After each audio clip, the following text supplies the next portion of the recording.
Isang panalo na lang ang kinakailangan dito ng Minnesota Timberwolves, pero hindi pa nawawalan dito ng pag-asa ang Lakers team, lalo na itong si Luka Doncic. Sa kanila naman ditong post-game interview ay dinaya daw ang Lakers in game number 4 kaya panalo daw dito ang Minnesota Timberwolves. Ay pakinggan muna natin itong sinabi ni LeBron James ay naglabas dito ng kanyang frustration sa kanyang post-game interview. Patungkol naman ito dito nga sa foul niya kay Anthony Edwards na sinabi ng referee ay nauna daw ang illegal contact ni LeBron sa pag-steal niya dito na dapat turnover ni Edwards. Pero ang nangyari ay foul pa dito ng LA Lakers. Pakinggan muna natin saglit ang mga sinabi ni LeBron. Happens all the time, you know. Hand is part of the ball. That's what they say.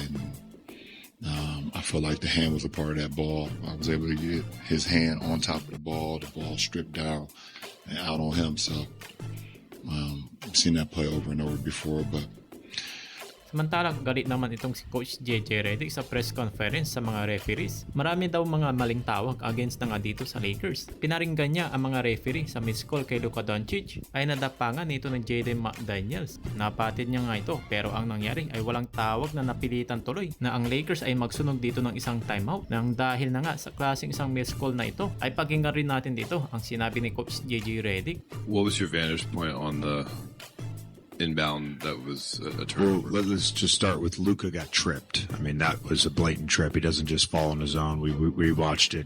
You know, he gets tripped.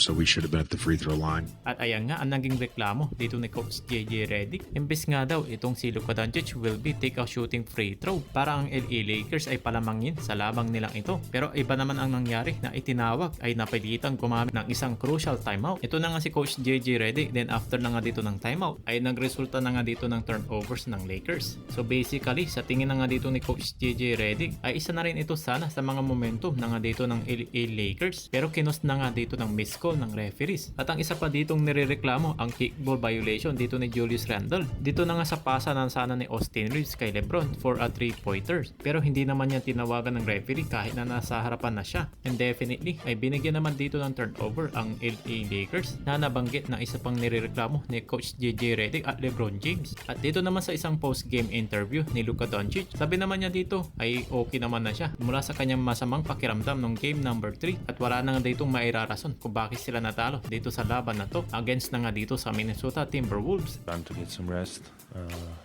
Today I felt better. There's no excuse not winning this game. At dagdag pa nga dito ni Luka Doncic ay disappointing talaga ang naging resulta dito sa game number 4. Pero hindi naman dito ibig sabihin na talo na talaga sila dahil kinakailangan pa dito ng 4 wins para masabi na panalo na talaga. At yun ang kinakailangan nila ditong paniwalain.